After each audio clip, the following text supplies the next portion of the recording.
Sukumar please அந்த பாட்டை கொஞ்சம் நிறுத்துறியா? ஏன் பிரபு நல்ல பாட்டு தானே, இதுக்குன்னா குறை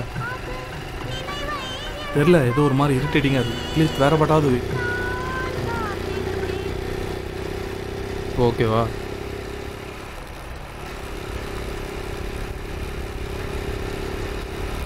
எனக்கு என்னமோ இந்த நேரத்தில் நம்ம அங்கே போகிறது சரின்னு படல சுகுமார். அதான் உங்ககிட்ட இப்போ ஒரு ஃபோன் இருக்குல்ல, காலையில் நான் பைக் அங்கே கொண்டு போய் எப்படியோ விட்டு தான் ஆகணும். அப்படியே உன் ஃபோனை எடுத்துகிட்டு நாளைக்கு சென்னைக்கு எப்போ வந்தாலும் உன் ஃபோனை உன் கையில் கொண்டு வந்து சேர்த்துறேன், போதுமா? இல்லைடா பிரபு, அது எனக்கு அவள் வாங்கி கொடுத்த ஃபோன். இப்போ நாங்கள் போகும்போது அந்த ஃபோன் இல்லாமல் போனோன்னா அவ்வளோதான், எனக்கு கதை முடிஞ்சுது. சாமி ஆடிடுவா. இப்போ நீ அவளை பார்த்து தான் ஆகணுமா? இல்லை பிரபு, ஆக்சுவலாக எங்கள் 2 பேருக்குள்ள அண்டர்ஸ்டாண்டிங் லெவல்னு ஒன்று சுத்தமாக இல்லவே இல்லை. சும்மா நான் வெளியே போகணுன்னு கூப்பிட்டாலே வரத்துக்கு யோசிக்கிறவ அவளே எங்கள் வீட்டில் எல்லோரும் வெளில போயிருக்காங்க, எவ்வளோ சீக்கிரம் வர முடியும் வான்னு சொல்லியிருக்கா. இந்த சான்ஸை மட்டும் விட்டேன்னா என்னை விட பெரிய மூட்டம் யாரும் இருக்க மாட்டாங்க. அப்புறம் எங்கள் பிரேக்கப்புக்கு நானே பெரிய காரணமாகிடுவேன்.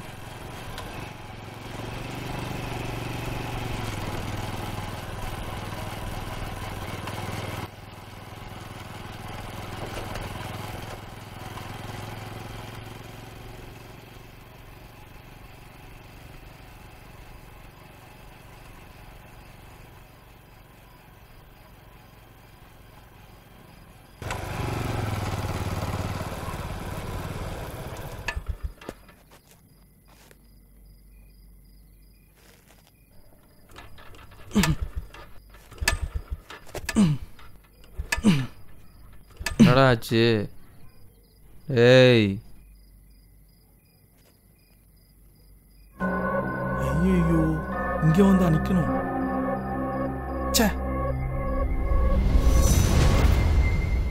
ஏய், என்னடா இடம் இது? ஆள் நடமாட்டமே இல்லாத இடத்துல இப்படி ஒரு பங்களாவா? இதுதான் உங்கள் ஊர் பருத்தி ஒரு மோட்டரும் போல. ஹேய், வண்டி யாரா வெளியே எடுத்துன்னு போனது? சுபாஷ் தான்டா. எங்கன்னா டோப்பு கிடைக்குமான்னு தேர்த்து எடுத்துன்னு போனா வண்டியை. வண்டி எடுத்துன்னு போனால் ஒரு வார்த்தை சொல்ல மாட்டீங்களா? பெட்ரோல் இல்லாமல் நிற்கிது வண்டி. சொன்னா நீ அசர் பண்ண மாட்டியே. வண்டியில இருந்து இறங்கடா முதல்ல.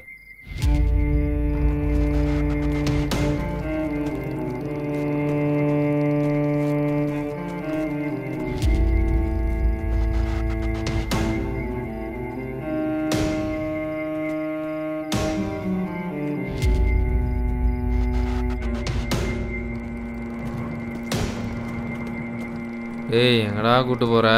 இங்கேருந்து வீட்டுக்கு 20 கிலோமீட்டர், பெட்ரோல் பங்க்குக்கு 3 கிலோமீட்டர் தான். வா, பெட்ரோல் போட்டுட்டு வரலாம். ஐயோ, 3 கிலோமீட்டரா? என்னால முடியாதுடா சாமி. அப்போ அந்த பொண்ணை மட்டும் பார்க்கறதுக்கு எப்படா?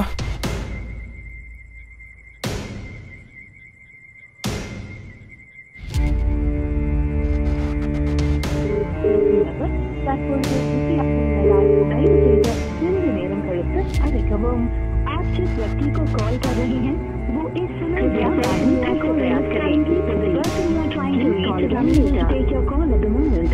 Please try again later.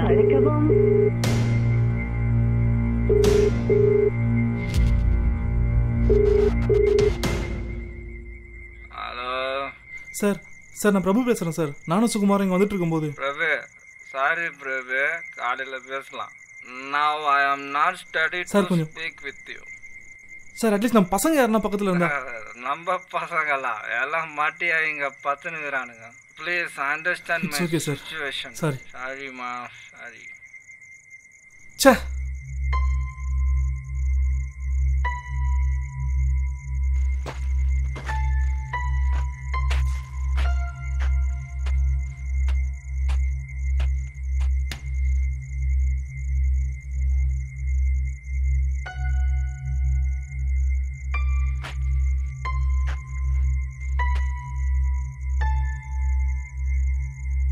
டேய் சுகு, என்னடா?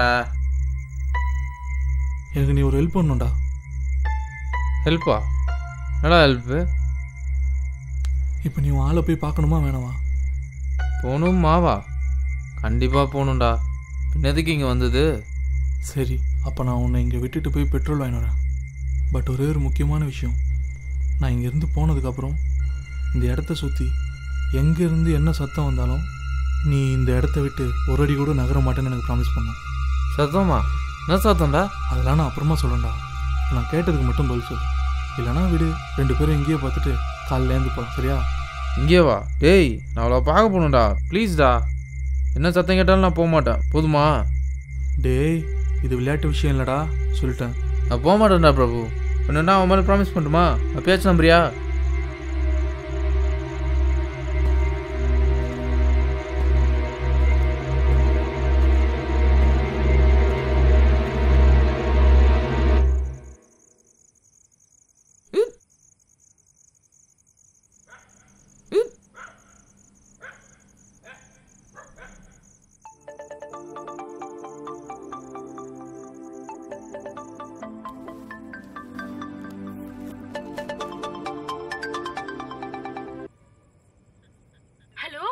ஹலோ செல்லம்,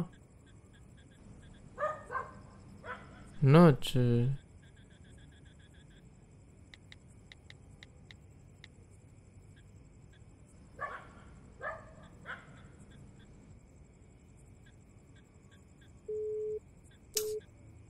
கடுப்பேத்துறாங்க எல்லாரும்.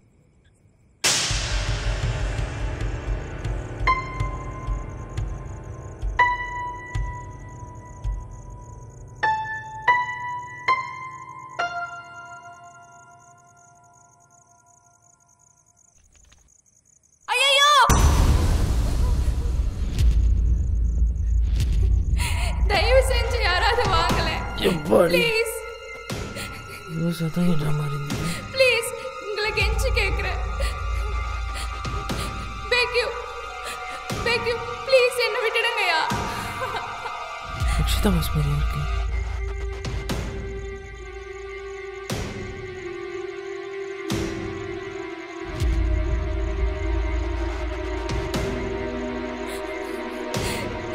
சுகு, உன்னை பார்க்க வந்து இப்படி இவனுங்க கிட்ட மாட்டிக்கிட்டேனேடா.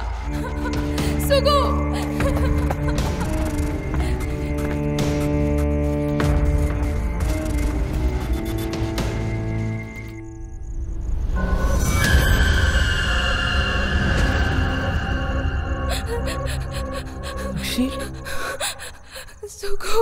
சுகு ரக்ஷி, ரக்ஷிதா, சுகுவாடா.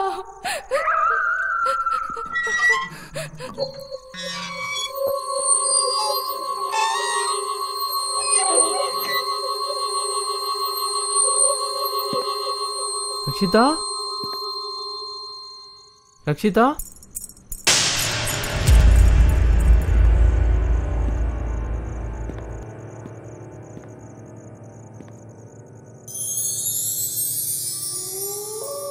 ரக்ஷிதா,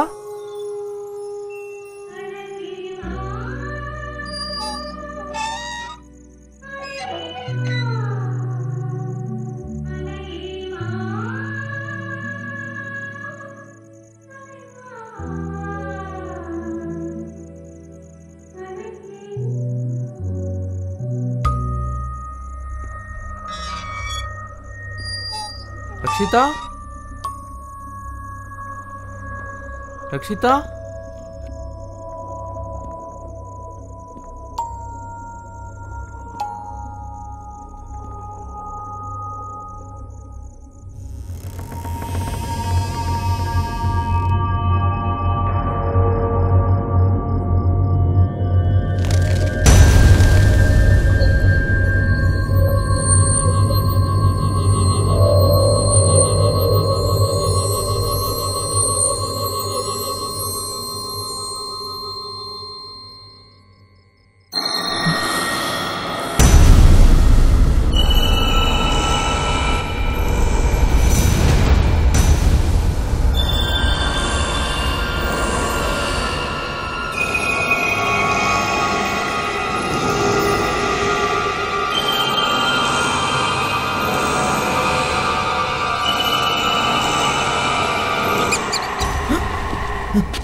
டேய் வா போலாம். ஆ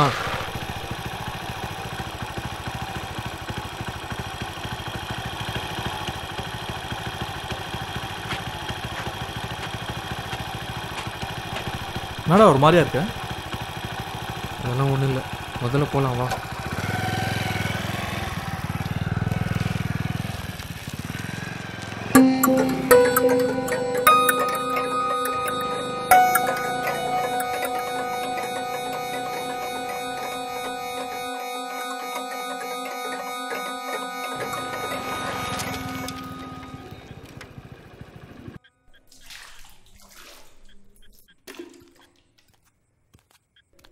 டேய் ஒழுங்கா காலை கழுவிட்டு வா.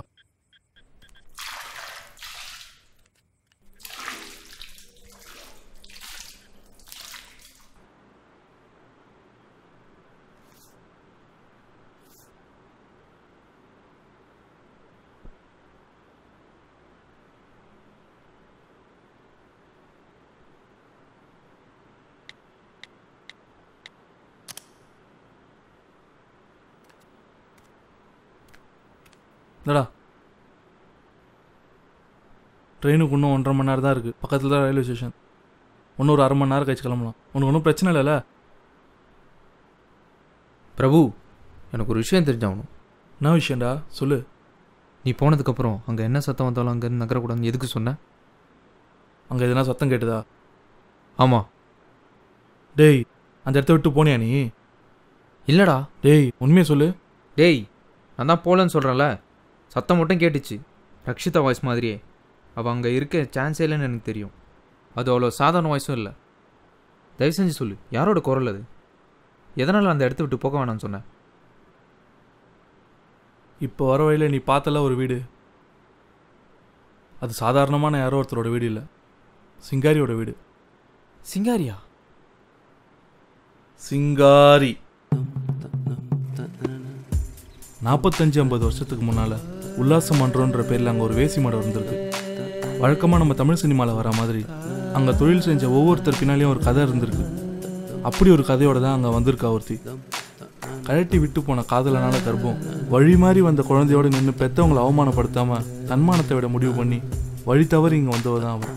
அங்கே அவளுக்கு பிறந்த அந்த குழந்தை தான் சிங்காரி. அனாதையாக்குன அவளுடைய அப்பா வக்ரத்தோடு அங்கே வர ஆண்கள்னு இதெல்லாம் பார்த்து பார்த்து வளர்ந்த அவளுக்கு ஆண்கள்னாலே அப்படி ஒரு கோபமும் வெறுப்பும் இருந்துட்டு இருந்திருக்கு. அந்த தொழில் பிடிக்காத ஒருத்தியா அதே சூழ்நிலையில் அவள் வளர்ந்தா. அங்கே இருந்த ஒவ்வொரு பெண்ணும் அவளை தன்னுடைய மகளாக தான் பார்த்துருக்காங்க. அடுத்தடுத்த காலங்களில் அரசியல் மாற்றத்தாலையும் அரசின் ஆணையாலையும் விபச்சாரம் நாகரிகத்துக்கும் கலாச்சாரத்திற்கும் எதிரானதுன்ற சட்டம் இன்னும் வலுப்படுத்தப்பட்டு இது போன்ற மன்றங்கள் கலைக்கப்பட்டு அங்கே இருந்த பெண்களும் கலைஞ்சு போயிருக்காங்க. இறுதியாக வேற தொழில் செய்ய அந்த மன்றத்தில் இருந்த மாதர்கள் பெயர்லேயே அப்போ இருந்த அரசு அந்த இடத்த எழுதி வச்சிருக்கு. அங்கேயே அவங்களுக்கு வேற கட்டடமும் கட்டி கொடுத்துருக்கு. அங்கே தான் பிரச்சனையே ஆரம்பிச்சிருக்கு. 4 ஊர் ஒன்றா சேர்ற சென்டர் ஸ்பாட் அது. அவங்க பெயருக்கு சொந்தமானது இந்த ஊரை சேர்ந்த நிறைய பெரிய மனுஷங்களுக்கு பிடிக்காம போச்சு. குறிப்பாக ராஜேந்திரன் ரெட்டி, உயர் சாதி மனுஷன், அந்த சாதி கட்சியோட தலைவன். எவ்வளவோ முயற்சி பண்ணி தொழில் நோக்கத்தோடு அந்த இடத்த அவன் வசப்படுத்த பார்த்தான். ஆனால் முடியல. சாமுத்திரிகா லட்சணம், அந்த லட்சணம், இந்த லட்சணம்னு சொல்லுவாங்க. அதை பற்றிலாம் எனக்கு ஒன்றும் தெரியாது. ஆனால் ஒரு பொண்ணோட ஒட்டுமொத்த மிகைப்பட்ட அழகையும் எடுத்து சொல்ல ஒரு லட்சணம் இருக்கும்னா கண்டிப்பாக அது சிங்காரியை குறிக்கும். அவ்வளவு லட்சணத்தோடையும் கலையோடவும் சிங்காரி இருப்பான்னு எங்கள் அப்பா அப்பப்போ சொல்லுவார். கடைசியாக சிங்காரி அவளோட தலைமையில் வந்த அந்த இடத்துல அவங்க இனத்தை சேர்ந்தவங்க சேர்த்த பணத்தை வச்சு வட்டி தொழில் செஞ்சிருக்கா. அந்த ஊர் மக்கள் சில சுய தொழிலாளிகள்னு நிறைய பேர் அவகிட்ட வட்டிக்கு பணம் வாங்கியிருந்திருக்காங்க. கொஞ்சம் கொஞ்சமாக பணம், பேர், அங்கீகாரம்னு தனக்குன்னு ஒரு தனிப்பாதையை அமைச்சிட்டு வளர்ந்துட்டு வந்திருக்கா சிங்காரி. சிங்காரி வட்டிக்கு தான் பணம் கொடுக்குறாளே தவிர பாவமோ பரிதாபமோ பார்த்து யாருக்கும் சேவை பண்ணல. வேசின்ற வகையில் இந்த ஊர்க்காரங்க அவளை பார்த்த பார்வையும் பேசின பேச்சும் அவள் கொஞ்சம் கூட மறக்கல. வட்டியோ அதுக்கான அசலோ சரியாக வராத நாட்களில் அதை திரும்ப பெற அவள் போன பாதை அவள் எவ்வளோ பயங்கரமானவன் மற்றவங்களுக்கு உணர வச்சுது. பில்லி, சூனியம், ஏவல், மாந்திரிகம்னு அவள் பண்ணுற அந்த எதிர்வினைகளுக்கும் செய்வினைகளுக்கும் பயந்து வியாபாரிகளும் விவசாயிகளும் சரியான நேரத்தில் கொண்டு வந்து பணத்தை கட்ட ஆரம்பித்தாங்க. தனக்குன்னு ஒரு சாம்ராஜ்யத்தோடவும் பணபலத்தோடவும் அந்த ஊரில் வாழ்ந்துட்டு வந்தா சிங்காரி.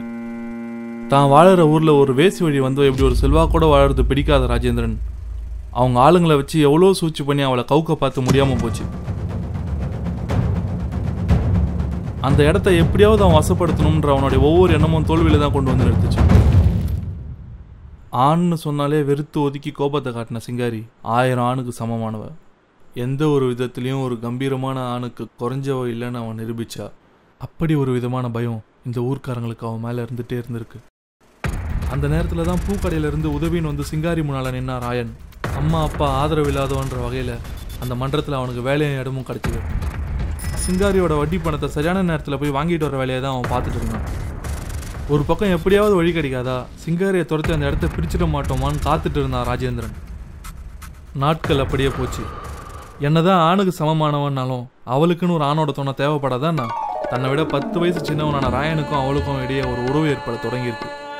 அது எல்லாம் மீறி போய் சிங்காரியோட துணைவன்ற அந்தஸ்தை பெற இடத்துக்கு வந்தான் அந்த ராயன். காதல், போதை, சபலம், மோகம் யாரைத்தான் மாத்தாது. ராயன் இடத்துல சிங்காரிக்கு இருந்த அந்யூன்யமும் மயக்கமும் அதற்கெல்லாம் அப்பாற்பட்டதாக இருந்திருக்கு. ஆனால் வாழ்க்கையில் பணமே இல்லாமல் கஷ்டப்பட்டு பணத்தோட மதிப்பு நல்லா தெரிஞ்ச ராயனுக்கு சிங்காரியோட உண்மையான அன்போட மதிப்பு தெரியாமல் போச்சு.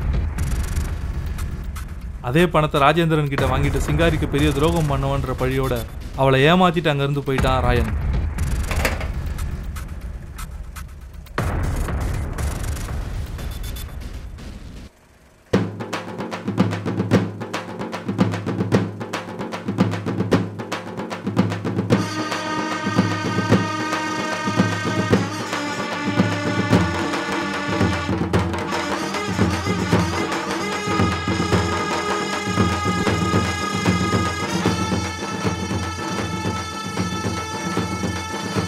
அந்த இடத்த அபகரிச்ச சந்தோஷத்துலையும் ஜெயிச்சிட்டோமேன்ற வெறியிலையும் மதம் பிடிச்சு ஆட ஆரம்பிச்சான் ராஜேந்திரன்.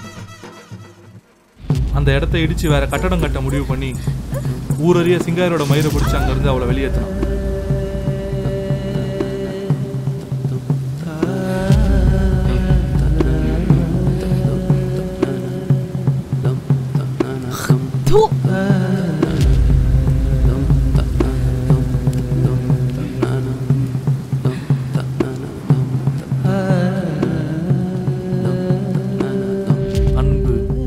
என்ற வலையில சிக்கி ஒரு சின்ன பையன்கிட்ட நம்ம ஏமாந்துட்டோமே என்ற அவமானமும் ஆண்கள் மேல அவளுக்கு இருந்த கோபமும் ராயன், ராஜேந்திரன் போன்ற ஆண்களால இன்னும் அதிகமாகி உச்சத்தை தொட்டுது. இந்த விஷயத்த மெல்ல முடியாம வெளியே சொல்லவும் நாதி இல்லாம சொந்த இடத்தையும் அடையாளத்தையும் இழந்துட்டோமேன்ற குமுறல் தாங்க முடியாதவளா தீரா கோபத்தோட அதே இடத்துக்கு வெளியே நெருப்புல பொசுங்கி செத்தா சிங்காரி. செத்துட்டாளா? அப்படின்னா டே பிரபு, இந்த பேய் பிசாசு பேய் கதைங்கள இது மேலாம் உனக்கு நம்பிக்கை இருக்கா? நம்பிக்கையா? டேய், வாழ்க்கையில் எனக்கு சாவு பயமே இல்லைன்னு நிறைய பேர் சொல்லுவாங்க. அப்படி சொல்கிறவங்க மேலே உனக்கு யார மேலேனா நம்பிக்கை இருந்தா ஒரே ஒரு தடவை அவங்கள சாவுக்கு ரொம்ப பக்கத்தில் கூட்டிகிட்டு போய் வந்துட்டா போதும். அப்போ சொல்லுவாங்க அவங்க சாவு பயத்தை பற்றியும் உயிர் மேலே அவங்களுக்கு இருக்க ஆசையை பற்றியும். நேருக்கு நேர் ஒரு விஷயத்தை சந்திக்கிறதுக்கு முன்னாலேயும் உண்மையாக ஒரு விஷயத்தை அனுபவிக்கிறதுக்கு முன்னாலேயும் அதில் யாருக்கும் நம்பிக்கையும் பயமும் இருக்காது. இந்த சிங்காரி விஷயத்தில் எங்களுக்கும் இந்த ஊர்க்காரங்களுக்கும் இருக்கிறது நம்பிக்கை இல்லை, பயம். நிறைய விஷயத்த நேரில் பார்த்தவங்க நாங்கள். சிங்காரி அவ்வளோ சாதாரணமான ஆள் இல்லை. சிங்காரி செத்த அடுத்த 3வது நாள் அதே இடத்துல செத்து கிடந்தான் ராயன்.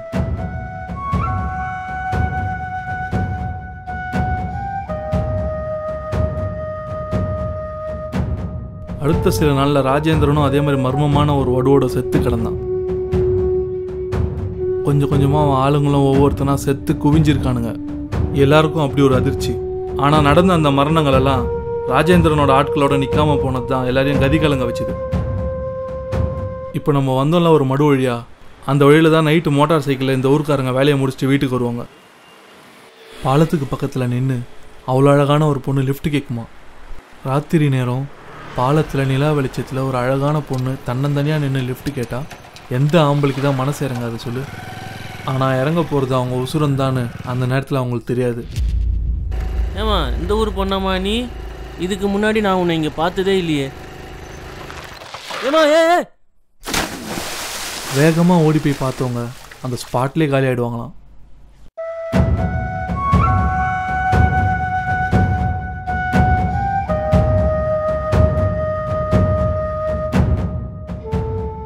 இந்த ஊரில் பிரசவ ஆஸ்பத்திரி ஒன்று இருக்குது.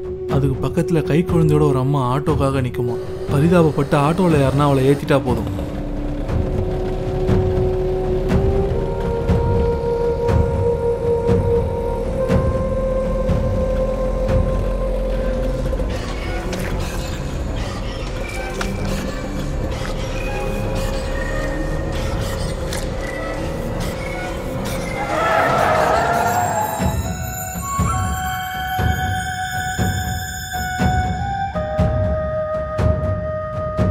வீட்டில் இருக்கிற ஆம்பளைங்க சாவறதை பார்த்துட்டு நிறைய பேர் இந்த ஊரை விட்டே போயிட்டாங்க. குறிப்பாக அந்த ராஜேந்திரனோட இனத்தில் ஒரு சில பேரை தவிர சொச்சொன்னு சொல்ல ஒரு ஆண் வாரிசை கூட மிச்சம் வைக்காம கொண்டா அந்த சிங்காரி. அந்த சில பேரும் உயிருக்கு பயந்து இந்த ஊரை விட்டு போனதுனால தான் தப்பிச்சாங்க. யார் செஞ்ச புண்ணியமோ தெரியல. அந்த நேரத்தில் எங்கேயோ இருந்து வந்த ஒரு நம்புதிரி இதெல்லாம் தெரிஞ்சு இதுக்கு எப்படியாவது ஒரு முடிவு கட்டியே ஆகணுன்ற நோக்கத்தில் ரொம்ப சிரமப்பட்டு சிங்காரியை தன்னுடைய மாந்திரிக பலன்களால் அந்த வீட்டுக்குள்ளேயே கட்டி வெளியே வர முடியாத பண்ணியிருக்காரு. ஆனால் மாந்திரிக சித்துக்களும் ஏவலும் நல்லா தெரிஞ்ச சிங்காரியா அவ்வளோ லேஸில் அடக்கி வச்சிட முடியாதுன்னு புரிஞ்சுக்கிட்ட நம்புதிரி என்னதான் அவளை அந்த வீட்டுக்குள்ளேயே கட்டி வச்சாலும் கோவம் அடங்காத அவள் ஏதாவது ஒரு சூழ்ச்சி பண்ணி உங்களை அந்த வீட்டுக்குள்ளே வர வைக்க முயற்சி பண்ணுவாள். அதனால் இனிமேல் தான் நீங்கள் ரொம்ப ஜாக்கிரதையாக இருக்கணும். எக்காரணத்தை கொண்டும் என்ன நிர்பந்தம் வந்தாலும் அந்த வீட்டுக்குள்ளே யாரும் போகக்கூடாது. அந்த வீட்டை சுற்றி கிட்டத்தட்ட 1.5 கிலோமீட்டருக்கு அவளுடைய வாடை காற்றுல கலந்துருக்கும். குறிப்பாக எந்த நேரத்தில் அந்த இடத்த கடந்து வந்தாலும் உங்களுடைய பாதங்களில் ஒரு சிறு வெற்றிடம் கூட இல்லாமல் நல்லா கழுவிட்டு தான் உள்ளே வரணும்னு சொல்லிட்டு போயிருக்காரு. அதுக்கப்புறம் மிச்சம் இருந்த ஊர்க்காரங்க இது ஒரு முறையாக செய்ய ஆரம்பிச்சிருக்காங்க. பிற்காலங்களில் வெளியூர்லேருந்து இங்கே வேலைக்கு வந்த சில பேர் விவரம் தெரியாமல் அங்கே போய் இறந்து போயிருக்காங்க. இதே மாதிரி வெளியூர்லேருந்து இங்கே டிரான்ஸ்ஃபர் ஆன போலீஸ்காரன் ஒருத்தன் அந்த வழியாக தன்னந்தனியாக வந்திருக்கான். யாரோ ஒரு பொண்ணு அழுகுற சத்தம் கேட்டு உள்ளே போனவன் எதையோ பார்த்து பயந்து வேக வேகமாக வெளியே வர முயற்சி பண்ணி அந்த வீட்டு வாசல்லே செத்து கிடந்தான். இப்படி அழுகை சப்தம் மட்டும் இல்லாமல் நம்மளுக்கு ரொம்ப பழக்கமானவங்க நம்ம வீட்டில் இருக்கிறவங்க மாதிரி பேசியும் கத்தியும் நம்ம பேரை சரியாக சொல்லியும் நம்மளை உள்ளே வர வைக்க முயற்சி பண்ணுவாள். திரும்பி பார்க்காம ஓடி வரதை தவிர வேறு என்ன பண்ணாலும் அன்றைக்கி அவளுடைய காவு நாம தான் அர்த்தம். அப்பா அம்மா இந்த ஊருக்கு வந்ததுக்கப்புறம் இந்த கதையெல்லாம் கேட்டு தான் நான் இங்கே வளர்ந்தேன். ஆரம்பத்தில் எனக்கு இதில் பெருசாக நம்பிக்கை இல்லை. இருந்தாலும் தனியாக அந்த பக்கம் நான் போனதும் இல்லை, அந்த ஒரு நாள் தவிர. ஆர்மியில் இருந்த அப்பா அப்போ சர்வீஸ்க்கு போயிருந்தார். அன்றைக்கி டியூஷன் முடிஞ்சு தேரடியில் இருக்கிற ஃப்ரெண்டு வீட்டுக்கு போயிருந்தேன்னா எதர்ச்சியாக ஏதோ ஒரு ஞாபகத்தில் அந்த வழியாக வந்துட்டேன். அப்போது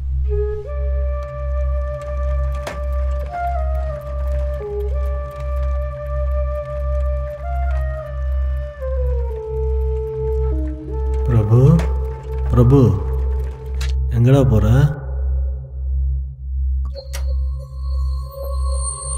அப்பாவுக்கு ஒரு மாதிரி மயக்கமாக இருந்ததுப்பா, அதான் உள்ளே வந்து படுத்துட்டேன். வாடா, உள்ளே வந்து என்னை கூட்டிகிட்டு போ, வாடா.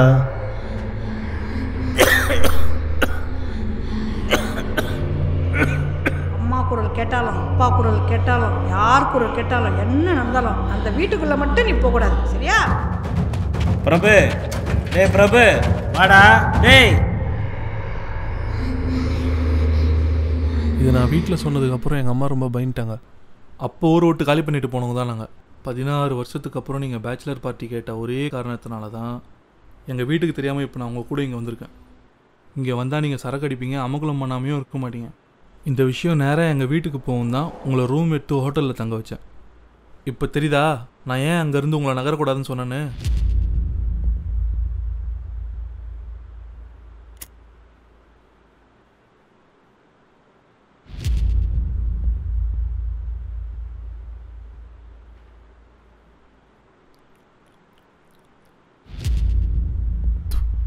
டேய் சாரிடா. டேய் நான் கொஞ்சம் தான்டா துப்புனேன், உன் மூஞ்சில் அவ்வளோ இருக்கு. டேய் காமெடி பண்ணாதடா.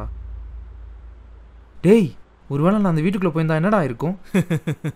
என்ன இந்த கேள்வி கேட்க இந்த நேரம் நீ இருந்திருக்க மாட்டேன்.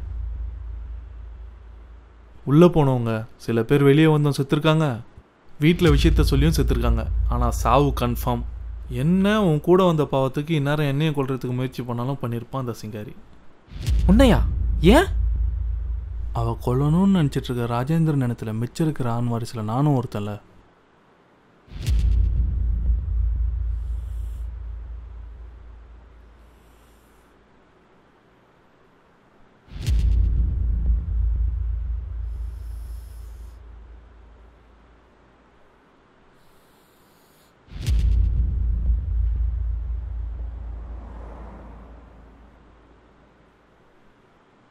டேய் உள்ளே போனியா நீ? அப்புறம் ஏன் ஒரு மாதிரியா இருக்க? மூஞ்செல்லாம் வேர்த்து போகுது. காலை ஒழுங்காக கழுவிட்டு வந்தியா இல்லையா? கழுவிட்டேன்டா. இந்த நேரத்தில் அவன் ஃபோன் பண்ணுறான்.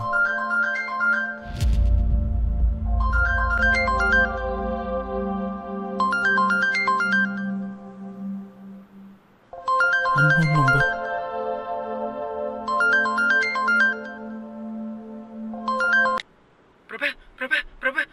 சுகுமார் பேசுறா பிரபு. நீ அவ்வளோ சொல்லியா இந்த வீட்டுக்குள்ள வந்து மாட்டிக்கிட்டா. வெளில வருது எங்க வழி இருக்குன்னு தெரியலடா. மூச்சு முட்டுதுடா. இன்னும் கொஞ்ச நேரம் இங்க இருந்தா செத்துடுவான்டா பிரபு. எவ்வளவு முயற்சி பண்ணி யாருக்குமே கால் பண்ண மாட்டேதுடா பிரபு. பிரபு பிரபு பிரபு பிரபு.